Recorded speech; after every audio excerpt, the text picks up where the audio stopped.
Hello, everyone. My name is Greg Ford, and thanks for joining us today with this webinar. And the topic is how to hire more top performers by mapping job competencies to personality traits. And I think most of you find this really interesting, and more importantly than that, you'll find it quite practical and useful. So let's get started. There's a picture of me. I'm not going to talk a lot about my background, but nonetheless, I've got 25 plus years experience that are quite relevant to what we're talking about today. And I just wanted to go over a quick agenda. This will probably be about 30 minutes. We're going to talk just a wee bit about our Talent Click history and background. We'll talk a bit about the problem most employers face, and just touching on what is personality, and more importantly, how do we measure it? It is quite measurable. But numbers 4 and 5, that's the meat of what we're here to talk about today. And I think what you're here to listen for is the benchmarking of ideal profiles, and then the mapping of the competencies for your job or for your culture to those ideal profiles. Right at the end, I'll show a few case study results as well. So here's a quick sneak peek at what we're going to be covering. There's 3 different tools covering all kinds of things, kind of the big 5 personality traits, covering some things like integrity and attitude and whatnot. And then, of course, some of you know that we have a specialization for risk and safety. So for those of you interested in that today, we'll cover off a little bit of that as well, if that's what's important with your job. Okay, so that's a sneak peek for a bit later. I said I'd very briefly cover who is Talent Click. Some of you know this already, but we're specialists in behavioral assessments, psychometrics, and we work all over the world. We've got customers using our tools in more than 40 countries in all kinds of different industries as well. Here's a quick look at a few of the larger clients that we have, but I want to make it clear that we've got many smaller organizations as customers as well. So it's not just the big multi-billion-dollar multinationals. We have quite a range of solutions. So right from the executive leadership profiles right down to assessments for people on the front line, not just personality and work style assessments, but we have things like English proficiency and cognitive assessments as well. But with all those logos that you saw, all those employers we have as customers, we really are cognizant of trying to achieve business results for them. It's all about outcomes and moving the needle.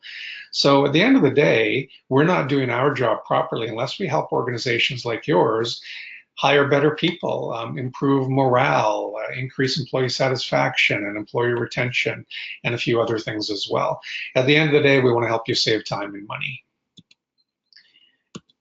And so when we actually quantify what the issue is, some of you know this already, the cost of turnover can be really expensive. And the American Management Association says that cost is anywhere from 25% to 200% of the annual compensation for each employee. Obviously, that depends on how junior or senior they are.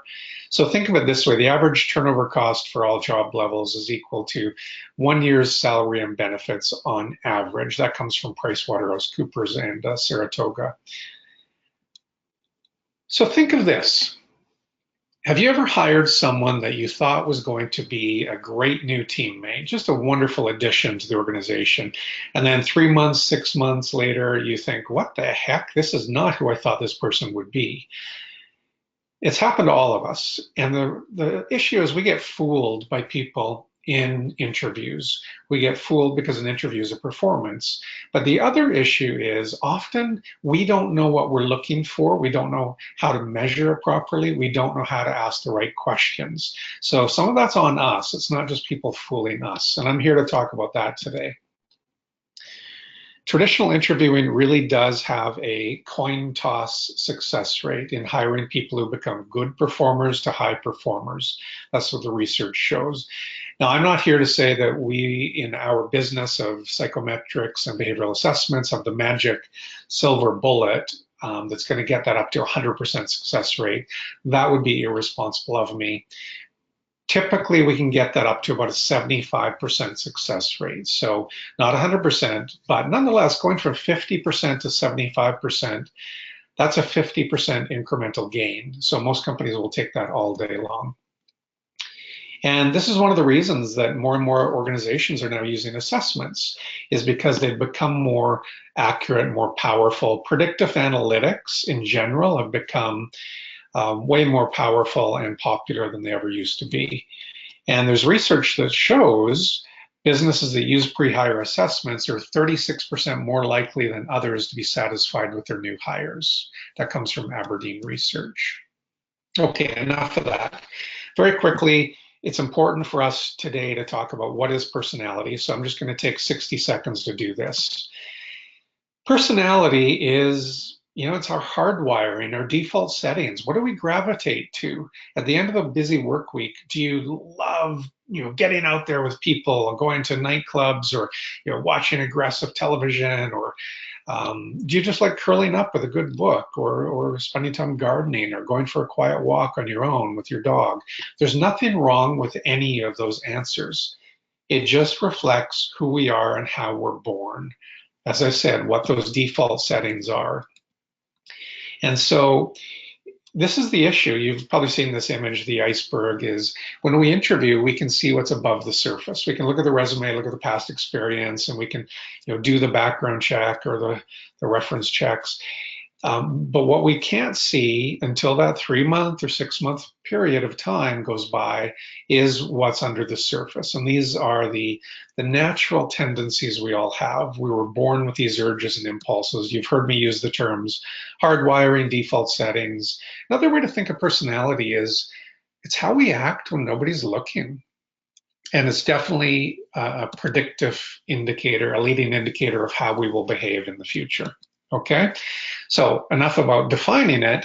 How do we measure it? Is it measurable? Well, it absolutely is. So assessments have been around for a long, long time. The Myers-Briggs was around since the 50s. And by the way, that assessment is really not for selection, for hiring. And the Myers-Briggs people themselves say that.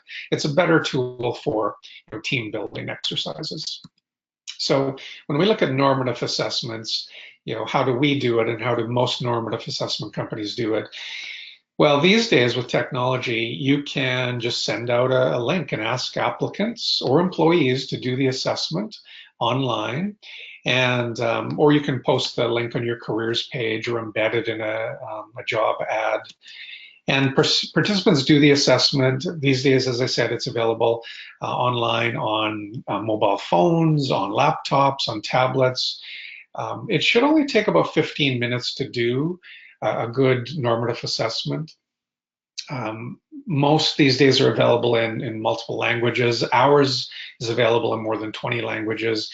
They should be at a basic reading level. It's important that they're non-invasive. There's no adverse impact, so they're EEOC compliant. And once someone answers those questions and they hit submit at the end, it goes into a black box of scoring algorithms, and then it spits out reports at the end. And once again, these days with the efficiencies of cloud-based computing, those reports are delivered very quickly, usually within minutes. And they can be sent to someone as a PDF attachment, or they can be stored in a cloud-based portal account for retrieval later. Okay, so that's the mechanism. How do we measure? With Talent Click, I want to make it clear with that one 15-minute assessment, we can push out a number of different reports in for different areas. And this will be important, you'll see in a minute why, because we're going to cover mapping competencies for a few of these different assessments. I'll show you that in a minute. Most reports have a summary page. This is just screenshots of the different summary pages. I'm going to show you a close-up of the one in the middle. That's the WPP in blue. And you'll see there are different horizontal dimensions, and there's a range from left to right. So if you look at the first one, it's non-dominant versus dominant. And I'll talk more about these dimensions in a minute. But for that first dimension, you'll see that there's a marker right in the middle, and there's a red circle around it. So that marker or starburst is the individual person's score, and they can fall anywhere on that spectrum from left to right. So in this case, this person happened to score kind of in the mid-range for that particular dimension. On the next one down, they scored a little bit left of center on that. So I think you get the idea with how to read these. We can map different assessments on one page and kind of summarize everything. And you'll see what's different on this is it's not just a number of assessments on one page. There are red horizontal bars. And you're thinking, well, what's that, Greg? Aha, that's part of the key to what we're talking about today with these ideal scoring ranges or ideal profiles. So I'll go into that in a second, but each of those red bars represents the ideal scoring range. So for that very first one, resistant versus accommodating, you'll see that the person scored a little left of the range. So they're outside of that range. Okay, I'll explain more as we go. Here's just a different visual representation of how we can show someone's overall results. You can see that it can be, gauges, or they look like speedometers, showing the percentage fit to a position based on the overall aggregate results with mapping the competencies to the personality traits.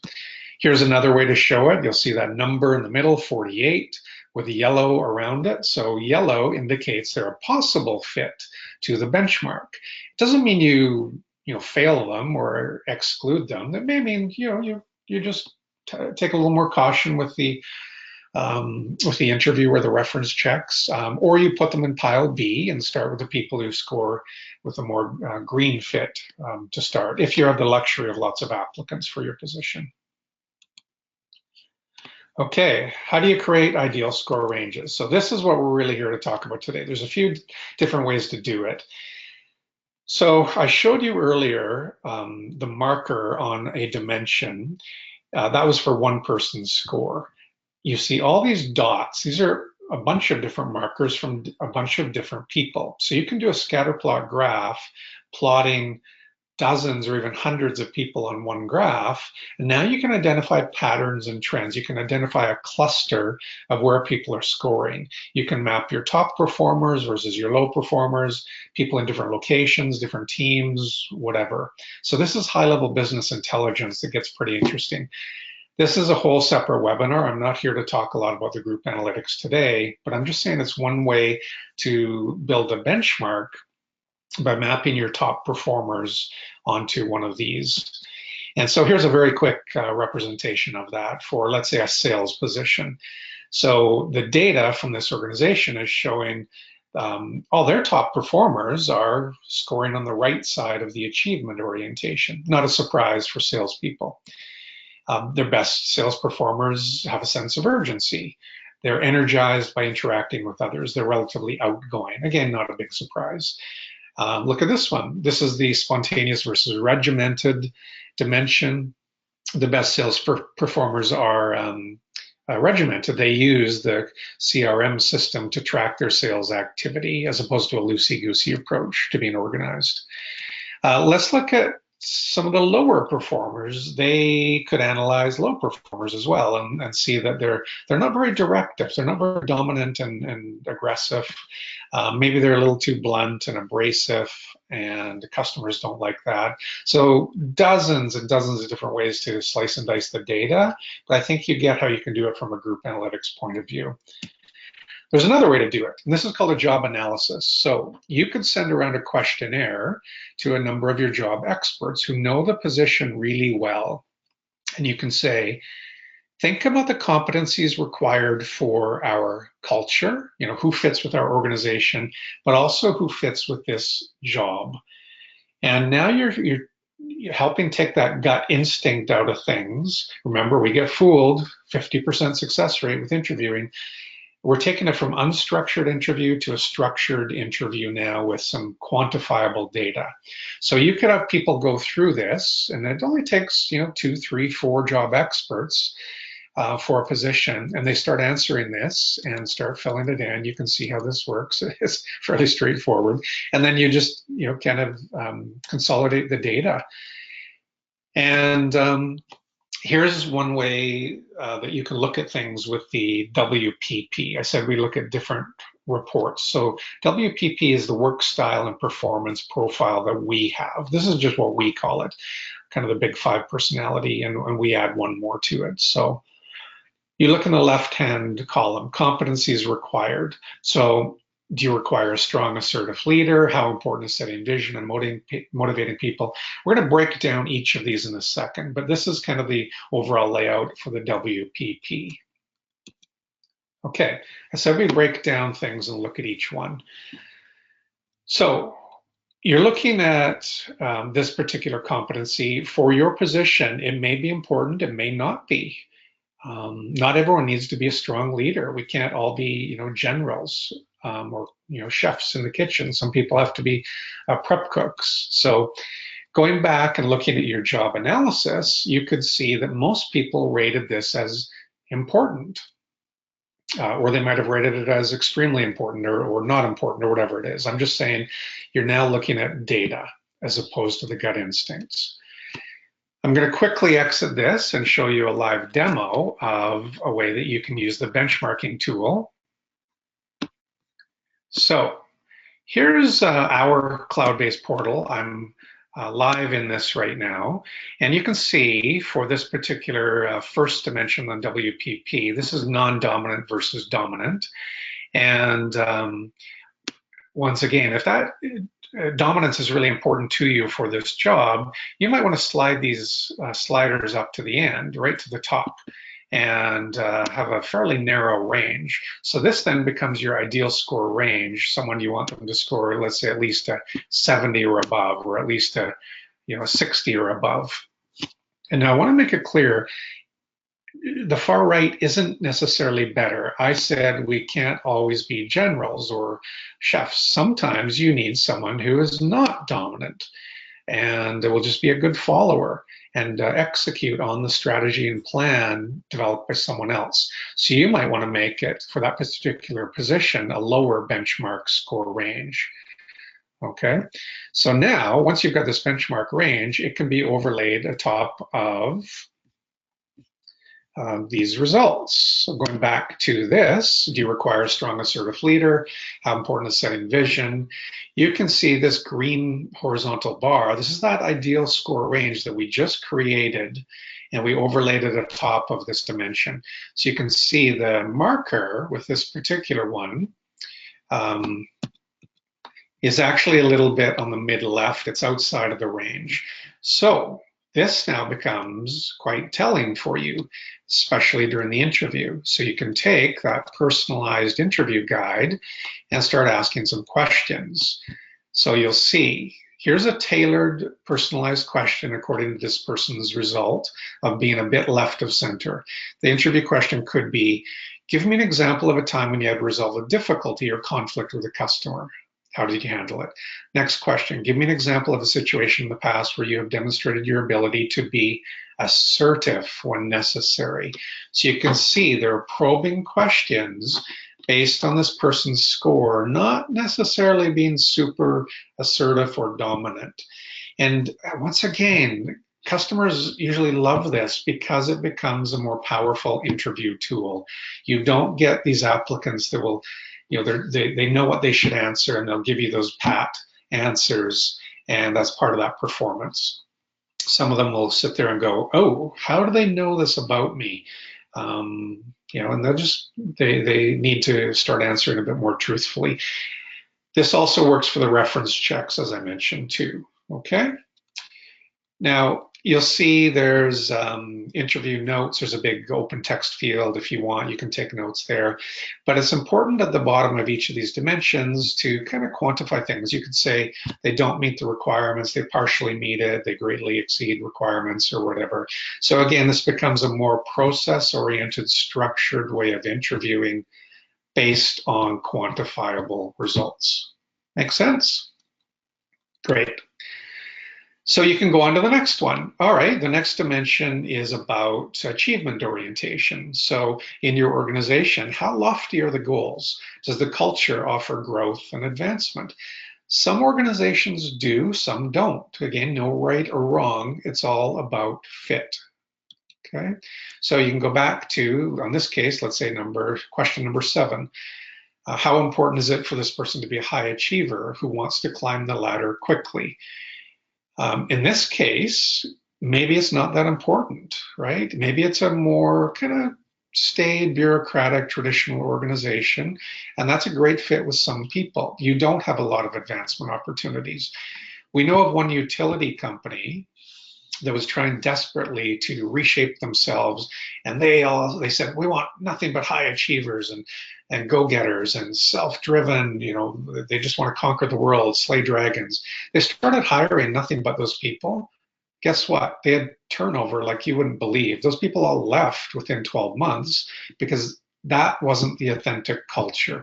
They needed to be hiring people who were a bit more of those, medium achievers, so to speak. Okay, so in this case, I'm just going to go back to the portal. The second dimension, contented versus achievement oriented. In this case, maybe you want to slide the sliders down here a little bit more. Okay, so maybe it's this wide, maybe it's this narrow. And once again, if it's really not that important, you may find it acceptable to have a really wide range. You could have someone in this range. And you can do this for all of these dimensions. I'm not going to do this for every single one. Let's look at the bottom one. This is about being conventional versus open-minded. So once again, this one may not be as important to your organization. You might want to have it so that virtually everyone falls into that because it just isn't an essential competency. But back to this particular one, we're talking about perhaps narrowing it so the person has more modest expectations and a bit less of a go-getter that's going to be disruptive and constantly asking their boss for bigger, better things and when do I get promoted? Okay, so what we've done now is we have taken that ideal score range, which is the green box here, and we've overlaid it on the results, and you can see this person scored off the charts, super high achiever. And once again, that can be really good for certain positions. In this case, maybe not. So the personalized interview questions that you might want to ask this person would be, tell me about a time when you felt you were not challenged enough. What was the situation? How did you handle it? Or tell me about an accomplishment that you're very proud of. How did you reach that? There's lots of different examples of that can go into this, but it becomes a way of really, digging into things, into probing whether this person really is going to be content in this job, or if they're going to take the job and be gone within 6 to 12 months because they're just not challenged enough. All right. So, as I said, you can do this with every single one. I'm not going to go through and do that mapping exercise with each of these. I'll just quickly talk about the different dimensions left on the WPP. The next one is about stress. How much of a sense of urgency should they have? In this particular case, maybe the job analysis says it's extremely important. Let's say we're a tech startup and things are always changing, and it's really important that they can tolerate high stress. Or maybe it's a customer service role where there's conflict all the time, people calling in to complain and yell at them. And it's really vital that they remain calm and don't lose their temper with customers on the telephone. Okay, so you might set a high range. In this case, the person scores middle of the range. So you ask certain interview questions to probe into that. Okay. Next dimension, this is about being reserved versus outgoing. It's important for some roles, not for others. If they're just sitting at a computer screen all day long, not interacting much with teammates or with customers, it's probably not important that they're super outgoing. And don't try and turn them into someone they're not. Reserved people often don't have that need for social interaction, the team building exercises, and doesn't mean they're, antisocial or they don't like others. It's just they're not energized by some of those activities. Next dimension, this is about being empathetic, highly sensitive to the needs of others versus someone who's very blunt and straightforward and direct. Now, once again, no good or bad. It depends on the competency. Your job, let's say for a sales hunter, may require the person to accept rejection like water off a duck's back. In that case, you want the ideal score range to be on the left side of things.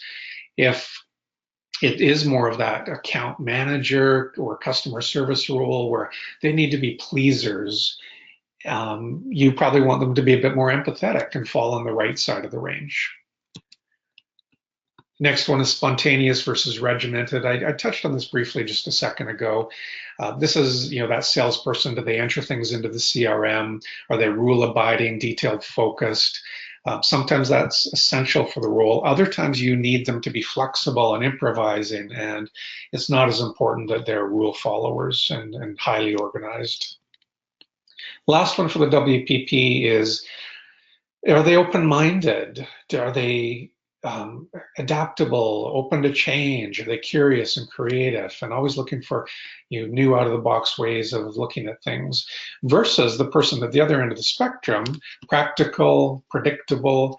That's fine if that's what the organization is. If the organization is just steady as she goes and highly conventional, then that's great. It's a better fit for certain people. So that's the WPP. The next one, the WVA, is work values and attitude. So this is a bit more about fit to culture.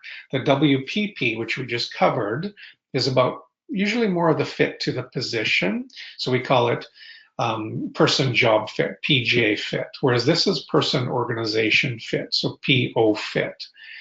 And we'll quickly go through these. So the first one is a focus on principles and ethics.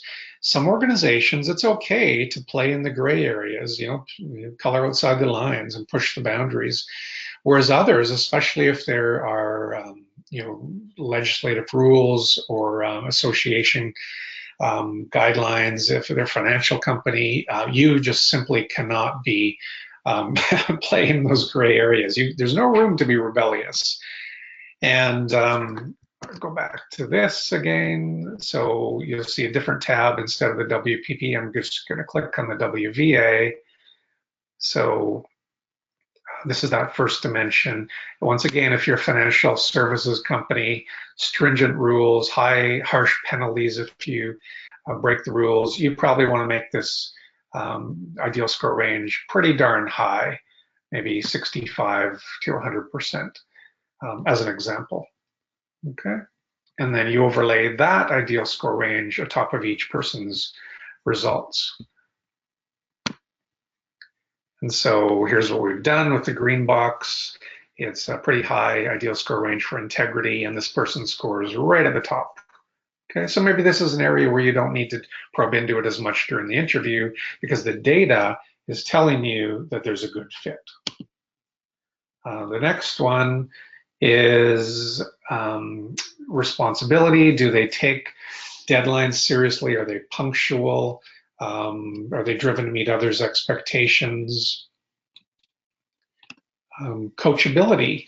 Some roles, it's extremely important that they take constructive feedback well, whereas others can be kind of resistant to changing their behaviors. It depends what your culture is. It depends what your job competencies require. Next one is positive attitude. Once again, for some positions, especially if there's a lot of team collaboration or interaction with customers involved, it's really important they have a positive attitude. For others, if they're working in a more solitary environment, maybe not as important, and that's okay. Aggression control. We see quite often people in certain roles that are more hot-tempered, they kind of lose their cool with others. They don't think they mean anything by it, and that's okay in some environments. Whereas others, that's just not acceptable at all. And you want people that will always suppress that anger. They'll take a breath, they'll count to 10, they'll go for a walk or a coffee break or what have you. They have to be non-confrontational, non-combative all the time in certain environments. Open communication, is that important in your company? Are they trusting? Do they initiate communication with others? Or is it okay to kind of keep a distance? Okay, no right or wrong, it's just what's your culture like? What are the competencies you require? So that was the WVA. And the last one, as I said right at the start of this, is about safety. I'm just going to zip through these because some of you won't be quite as concerned about this. But we deal with a lot of organizations that have safety and risk as a concern. So first dimension is about being rule resistant versus accommodating. So this is about compliance. Think of yourself. If you see a stop sign in the middle of the night in your own neighborhood, do you always come to a full stop because that's the rule? If so, you're highly accommodating and you follow those rules without questioning. Others, like me, will kind of roll through the stop sign because there's no one around, and that rule is a suggestion.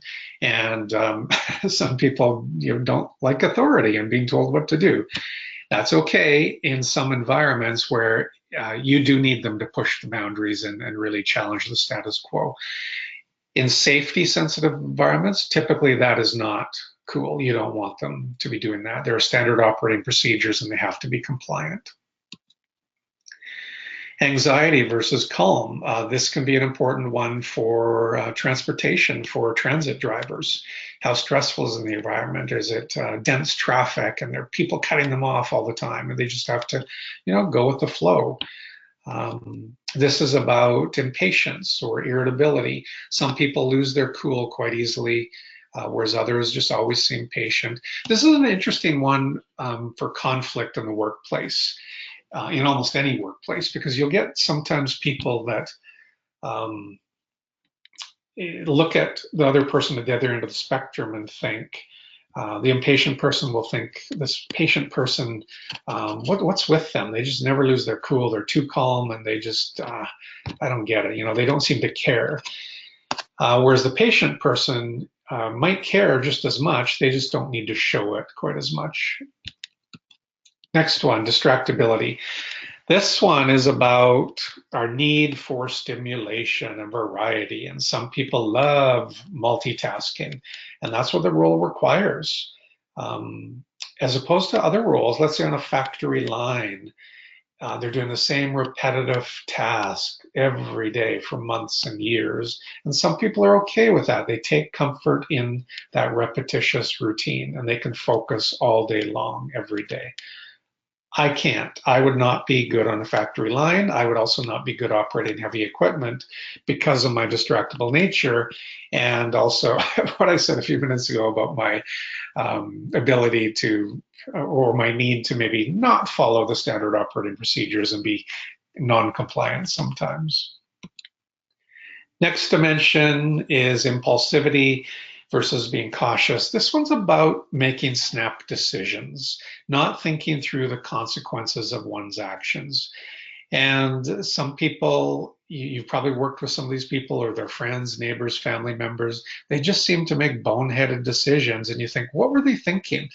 Well, they weren't, because they don't think it through. They don't think through the consequences of those actions. And this is how they're hardwired. And some people in some positions, that's acceptable because the consequences of those behaviors are not severe, whereas in other environments, the consequences and ramifications can be severe. Okay, so again, fit to position. Thrill-seeking versus apprehensive, and this is the last one, we're almost done. This one is about being an adrenaline junkie, how much excitement is there versus being a risk taker, and what's the competency required. Now you might think, well, it's good to avoid risk for almost every position. Not necessarily. You might have some high stakes traders that have to engage in a bit of risk. You might have, let's say, a window washer on the side of a skyscraper. They're following the rules. They're buckling in. They're wearing a harness. They're not being impulsive. But there's still an element of risk and thrill seeking with being up there on that scaffold, 30 stories in the air. Another example of that is logging truck drivers. Sometimes they're barreling down a mountain road. It's one lane. They have radios, but what if the radio battery goes dead? There's an element of risk with some of those positions as well. Or you've seen on TV the ice road truckers or other positions. Okay, so hopefully that one makes sense to you. So we're almost done. I said right at the outset, I'd just quickly show you some case studies because people always say, does this stuff work? And it does work, there's no question. So I'll show you one. This is Pacific Western Group. We've been working with them for a number of years and assessed thousands and thousands of people for them, and then correlated the personality traits with their actual hiring practices and their actual performance data. And you can see some of the outcomes. 25% increase in hiring high performers, 20% decrease in employee turnover, 16% increase in customer satisfaction. That was for their bus drivers, their transit operators, where they had passengers rating those drivers. And then reduced screening time for new applicants. So they were saving time and money, therefore, by just sorting people according to their benchmark scores, and just spending a lot more time with people that had those ideal fit scores. Okay, so lots of examples of how this is working. So the takeaway is personality is a major contributor to fit. Personality is definitely predictable and it is measurable.